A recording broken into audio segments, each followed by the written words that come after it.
is a hybrid modular in design. Open the box, you'll find the user's manual in multiple languages. And this is actually their latest G series version. They also have the B series, which is a bronze certified power supply series.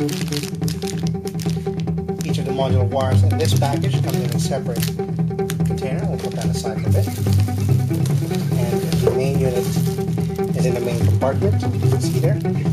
Also comes with mounting screws and of course your power cord. The previous G series power supplies from LEPA were actually designed by Intermax, and they range in capacity from 500 watt, 700 watt, and 900 watt. Now these new versions are use channel well technology designed OEM power supplies, and they actually range from 650, which is what you see here, and 750 and 850 watt models as well. With this design, you can find a 140 millimeter fan in the middle, which is actually thermal controlled and is idle whenever the load goes down below 15%. So for most systems, that is around 100 watts, and that is most of the newer systems that are idle power supply load, and the fan will not spin since the unit itself is not that hot. But of course it ramps up intelligently depending on the load, and of course performs much more silently compared to other power supply models. As you can see here, the hybrid modular design, you have your standard 24-pin power connector, which is around 2 feet long, measures 600 millimeters long, and also same length you have the 8-pin or 4+4-pin power connector for your motherboard. And there on the connector itself, for the modular cables, it's labeled PCIe. You have 2 8-pins for the PCIe. You have 4 Molex, SATA, or floppy disk connectors, and there's also a diagram in there to show you what it looks like when you plug it in. Of course, it's color coded, so it's much easier, especially if it's inside your case. It's a bit darker, so it's easier if you have the PCIe in red, as they have done here, and the Molex in standard black. And let's take a look at the itself from the outside.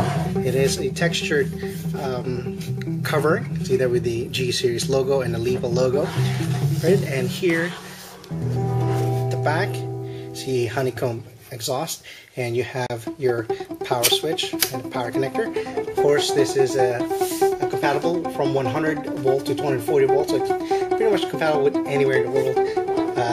You can plug it in and take it anywhere. Of course, you just need a converter for the plug in case your country doesn't have this US standard North American plug right here. And as for the breakdown in here, you can see the table of values here. It has a single 12-volt rail, which is 54 amps.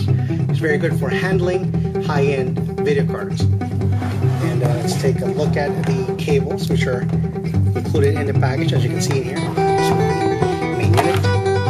These are flat cables, easier management, and these are about 450 millimeters long from the main connector all the way to the first connector, such as this first SATA connector, and then additional, I believe, 150 millimeters. So that is a sufficient length for cases, even if you have a full tower case for easy cable management.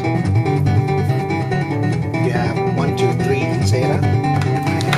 And there's 3 more SATA here. So 6 SATA, 7, 8, 9 SATA connectors. And for Molex, you have 1, 2, 3, 4, and 4 Molex connectors and 1 floppy connector.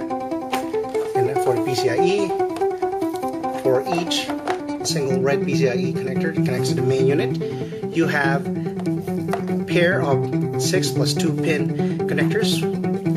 Of course, each of those can power a very high-end power supply, or rather a high-end video card. So the standard connectors here. You can run up to 2-way SLI for high-end video cards such as the GTX 680 or GTX 580 with a LEPA G series 650 watt power supply. So what we should do now is, of course, plug in this power supply into our test system. Let's run our benchmark and also take out our multimeter and see how well this power supply performs.